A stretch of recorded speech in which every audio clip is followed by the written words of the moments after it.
வணக்கம். ஃபயர்லைன் தமிழ் செய்திகளுக்காக நான் வினோத். தற்போது விரைவு செய்திகளை பார்க்கலாம். அதிகாரிகள் விதிகளுக்கு உட்பட்டு சுதந்திரமாக செயல்படலாம். தவறு செய்தவர்கள் யாராக இருந்தாலும் பாரபட்சமின்றி நடவடிக்கை எடுக்க வேண்டும். மக்களுக்கு அடிப்படை வசதிகளை வழங்குவதில் கூடுதல் கவனம் செலுத்த வேண்டும். பெண்களுக்கு எதிரான குற்றங்கள் மற்றும் போக்சோ வழக்குகளில் விசாரணை மற்றும் நடவடிக்கைகளில் தாமதம் இருக்கக்கூடாது. காவல் நிலையங்களுக்கு வரும் பொதுமக்களை கண்ணியத்துடனும் மரியாதையுடனும் நடத்த வேண்டும் என்று முதலமைச்சர் தலைமையில் நடைபெற்ற IAS IPS அதிகாரிகள் 2ஆம் நாள் மாநாட்டில் அதிகாரிகளுக்கு முதலமைச்சர் விஜய் அறிவுறுத்தியுள்ளார். கன்னியாகுமரி மாவட்டம் கிள்ளியூரில் 1144 ஹெக்டேர் பரப்பளவில் அணுக்கனிம சுரங்கம் அமைக்கும் மத்திய அரசு பொதுத்துறை நிறுவனத்தின் முயற்சிக்கு தமிழக அரசு துணை போயிருக்கிறது. கன்னியாகுமரி உள்ளிட்ட தென் மாவட்ட மக்கள் மிக கடுமையாக எதிர்ப்பு தெரிவித்து வரும் திட்டத்திற்கு ஆதரவாக தமிழக அரசு அவசரமாக ஆணை பிறப்பித்திருப்பது ஏற்றுக்கொள்ளத்தக்கதல்ல என்று பாமக தலைவர் அன்புமணி ராமதாஸ் கண்டனம் தெரிவித்துள்ளார். மக்கள் நலனில் அக்கறை கொண்ட எந்த அரசும் மக்களின் விருப்பப்படிதான் செயல்பட வேண்டும் எனவும் அரசாணையை உடனே ரத்து செய்ய வேண்டும் எனவும் அவர் வலியுறுத்தியுள்ளார்.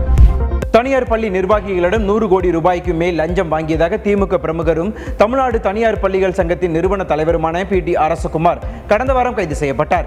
இந்த நிலையில் போலீசார் நடத்திய விசாரணையில் பள்ளி நிர்வாகிகளிடம் இருந்து இவர் பெற்ற தொகை 200 கோடி ரூபாய் வரை இருக்கும் என தெரிய வந்துள்ளது. விசாரணையில் இதுவரை 50க்கும் மேற்பட்ட பள்ளிகளின் நிர்வாகிகளிடம் தனித்தனியாக வாக்குமூலம் பெற்றதாக போலீசார் தரப்பில் தெரிவிக்கப்பட்டுள்ளது. மேலும் கைதான PT அரசகுமாரை 7 நாட்கள் காவலில் எடுத்து விசாரிக்க மத்திய குற்றப்பிரிவு போலீசார் முடிவு செய்துள்ளனர். இலங்கையில் நடைபெற்ற காமன்வெல்த் செஸ் சாம்பியன்ஷிப் 2026 தொடரில் 10 வயதுக்கு உட்பட்டவர்கள் பிரிவில் 3 தங்கப்பதக்கங்கள் வென்று தமிழ்நாட்டைச் சேர்ந்த 8 வயதான இளம் வீரர் தமிழ் அமுதன் சாதனை படைத்துள்ளார். இதனைத் தொடர்ந்து அமைச்சர் புஷி ஆனந்தை சந்தித்து வாழ்த்து பெற்றார். உலக அரங்கில் தமிழ்நாட்டின் பெருமையை உயர்த்திய தமிழ் அமுதனுக்கு தனது வாழ்த்துக்களை தெரிவித்து எதிர்கால சாதனைகளுக்கு தாவேக அரசு என்றும் துணை நிற்கும் என்று அமைச்சர் உறுதியளித்தார். தமிழக வெற்றிக்கழகம் அரசுக்கு பெரும்பான்மை பலம் கிடைக்கிற வகையிலே 12 சட்டசபை தொகுதிகளுக்கு மொத்தமாக இடைத்தேர்தல் நடத்த விஜய் திட்டமிட்டு இருக்கிறார். அதுவரை இந்த அரசியல் அலங்கோலங்கள், ஜனநாயக கேலி கூத்துகள் இந்த தமிழ்நாட்டிலே அரங்கேற்றம் தொடர்ந்து கொண்டுதான் இருக்கும் என்றும், என்ன செய்வது, காற்று தாவேக பக்கம் வீசுகிறது, ஆகவே காற்றுள்ள போதை தூற்றிக்கொள்ள வேண்டும் என்றும் அந்த பழமொழியை உண்மை வழியாக ஆக்கி கொண்டிருக்கிறார்கள். ஆனால் காற்று திசை மாறுகிற போது ஜனநாயகத்தின் வலிமை என்னவென்று விஜய்க்கு அப்போதுதான் புரியும் என்று அதிமுக முன்னாள் அமைச்சர் RB உதயகுமார் தெரிவித்துள்ளார். நாட்டின் 31வது ராணுவ தலைமை தளபதியாக லெப்டினன்ட் ஜெனரல் தீரஜ் சேத் பொறுப்பேற்றுக் கொண்டார்.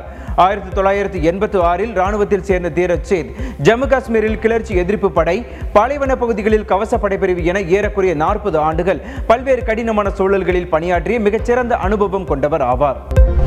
கர்நாடகாவில் வாக்காளர் பட்டியலை சீரமைக்கும் தீவிர திருத்த பணி தொடங்கியுள்ள நிலையில் அம்மாநில முதல்வர் TK சிவகுமார் மக்களுக்கு கடுமையான எச்சரிக்கை ஒன்றை விடுத்துள்ளார். வாக்காளர் பட்டியலில் பெயர் இல்லாதவர்கள் அரசின் இலவச திட்டங்கள் மற்றும் சலுகைகளை இழக்க நேரிடும் எனவும், வாக்களிக்கும் உரிமை என்பது வாழ்வதற்கான உரிமை எனவும் அவர் குறிப்பிட்டுள்ளார். பெட்ரோலில் 20% எத்தனாலை கலக்கும் திட்டம் இன்னும் சோதனை நிலையிலேயே இருப்பதாகவும், இச்சோதனையின் முடிவுகள் மற்றும் தாக்கம் அடுத்த ஆண்டே தெரிய வரும் என உச்சநீதிமன்றத்தில் மத்திய அரசு தெரிவித்துள்ளது. எத்தனால் விவகாரம் பெரும் விவாதங்களை தூண்டியுள்ள நிலையில் மத்திய அரசின் இந்த கருத்துக்கள் வந்துள்ளன. பாரத் பெட்ரோலியம் கார்ப்பரேஷன் லிமிடெட் தொடர்பான ஒரு வழக்கின் விசாரணையின் போது மத்திய அரசின் தலைமை வழக்கறிஞர் வெங்கடரமணி இந்த விளக்கத்தை கொடுத்துள்ளார். கணவனை விட அதிகம் சம்பளம் வாங்கும் பெண்களுக்கு ஜீவனாம்சம் கிடையாது என கர்நாடக உயர்நீதிமன்றம் தீர்ப்பு வழங்கி உத்தரவிட்டுள்ளது. இது தொடர்பான வழக்கு விசாரணையில் பொருளாதார ரீதியாக தன்னைத்தானே நிர்வகித்துக் கொள்ளும் திறன் படைத்த பெண் தன்னை விட குறைவான வருமானம் ஈட்டும் கணவனை ஜீவனாம்சம் தருமாறு கட்டாயப்படுத்துவது நியாயமற்றது என்றும், ஜீவனாம்சம் என்பது பாலின அடிப்படையில் வழங்கப்படக்கூடாது, அது பிரிந்து வாழும் தம்பதியரில் போதிய வருமானம் இல்லாதவருக்கு நிதி பாதுகாப்பு வழங்கும் நோக்கம் கொண்டதாகும் என்றும் நீதிமன்றம் குறிப்பிட்டுள்ளது. 4 நாட்கள் பயணமாக கடந்த 27 முதல் 29ஆம் தேதி வரை செசல்ஸ் சென்றிருந்த பிரதமர் நரேந்திர மோடி அந்நாட்டின் தேசிய தின பொன்விழா கொண்டாட்டங்களில் கலந்து கொண்டார். இந்த 4 நாட்கள் பயணத்தின் போது செசல்ஸ் நாட்டின் உயர்மட்ட தலைவர்களுக்கும் அவர்களின் துணைவியாருக்கும் பிரதமர் நரேந்திர மோடி அளித்த பரிசுகளில் காஞ்சிபுரம் பட்டு, மகேஸ்வரி பட்டு, தோடா பழங்குடியினர் தயாரித்த சால்வை, முராதாபாத் பித்தளை ஆமை சிலை ஆகியவை இடம்பெற்றிருந்தன. ஜப்பானில் நடைபெறவுள்ள ஆசிய விளையாட்டுப் போட்டிகளில் பங்கேற்கும் இந்திய மகளிர் கிரிக்கெட் அணியை BCCI அறிவித்துள்ளது. அதன்படி ஹர்மன்பிரீத் கவுர் கேப்டனாகவும், ஸ்மிருதி மந்தனா துணை கேப்டனாகவும் அறிவிக்கப்பட்டுள்ளனர்.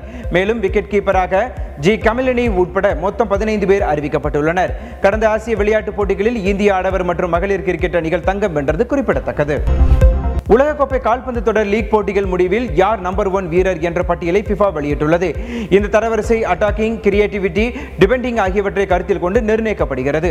அதன்படி ஜெர்மனியின் டெனிஸ் உண்டாவ் முதலிடத்தை பிடித்துள்ளார். இவர் அட்டாக்கிங்கில் 10க்கு 8.36 புள்ளிகளும், கிரியேட்டிவிட்டியில் 6.78 புள்ளிகளும், டிபெண்டிங்கில் 4.7 புள்ளிகளும் பெற்றுள்ளார். அதே வேளையில் மெஸ்ஸி 2வது இடத்தையும், எம்பாப்பே 3வது இடத்தையும் பிடித்துள்ளனர். லண்டனில் நடைபெற்று வரும் கிராண்ட்ஸ்லாம் போட்டிகளில் ஒன்றான விம்பிள்டன் டென்னிஸ் தொடர் பெண்களுக்கான ஒற்றையர் பிரிவின் முதல் சுற்று போட்டியில் நம்பர் 1 வீராங்கனையும் பெலாரஸை சேர்ந்தவருமான அரினா சபலன்கா செர்பியாவின் டியோடரா கோஸ்டோவிச் உடன் மோதினார். இதில் சிறப்பாக ஆடிய சபலன்கா 6-2, 6-3 என்ற செட் கணக்கில் எளிதில் வென்று 2வது சுற்றுக்கு முன்னேறினார். அயர்லாந்துக்கு எதிரான T20 போட்டிகளில் இந்திய அணியில் இடம்பெற்ற இளம் வீரர் வைபவ் சூரியவன்சிக்கு வாய்ப்பு வழங்கவில்லை. இந்த நிலையில் அறிமுக வாய்ப்பை பெறுவதற்கு அணியில் உள்ள மற்ற வீரர்களுக்கு பின்பற்றிய அதே நடைமுறையை அவரும் கடந்து வர வேண்டும்.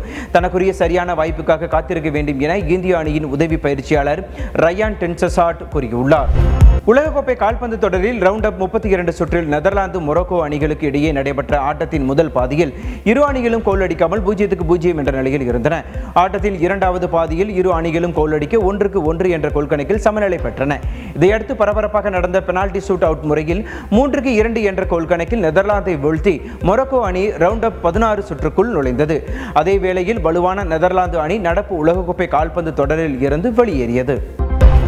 சுதா கொங்கரா இயக்கத்தில் சிவகார்த்திகேயன் நடிப்பில் வெளியான பராசக்தி படத்திற்காக 8,39,00,000 ரூபாய் ஊதியம் வழங்கப்படவில்லை என கூறி இயக்குனர் சுதா கொங்கரா சென்னை உயர்நீதிமன்றத்தில் வழக்கு தொடர்ந்துள்ளார். பராசக்தி படத்தின் OTT மற்றும் தொலைக்காட்சி உரிமம் மூலம் கிடைத்த வருமானத்தின் முழு விவரங்களையும் சமர்ப்பிக்க உத்தரவிடவும் மனுவில் கோரப்பட்டுள்ளது. இந்த நிலையில் டான் பிக்சர்ஸ் நிறுவனத்திற்கு எதிரான சுதா கொங்கராவின் இந்த வழக்கு விசாரணையை ஜூலை 8ஆம் தேதிக்கு தள்ளி வைத்து நீதிமன்றம் உத்தரவிட்டுள்ளது. தமிழ், தெலுங்கு, மலையாளம் என பல மொழிகளில் பிஸியாக நடித்து வரும் நடிகை கையாடு லோகர் ஒரே நேரத்தில் முன்னணி நடிகர்கள் மற்றும் இயக்குநர்களின் படங்களில் ஒப்பந்தமாகி தென்னிந்திய சினிமாவில் அசுர வேகத்தில் வளர்ந்து வருகிறார்.